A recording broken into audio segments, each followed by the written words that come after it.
theo, xin kính mời các đồng chí theo dõi cán bộ chiến sĩ xử lý tình huống 2 trong công tác chiến đấu.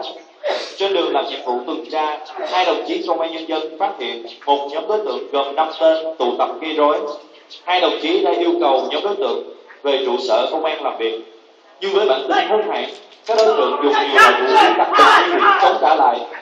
Bằng các động tác võ thuật nhanh nhẹn, 2 đồng chí hạ gục 5 đối tượng, bắt khóa dẫn giải các đối tượng về đảm bảo an toàn.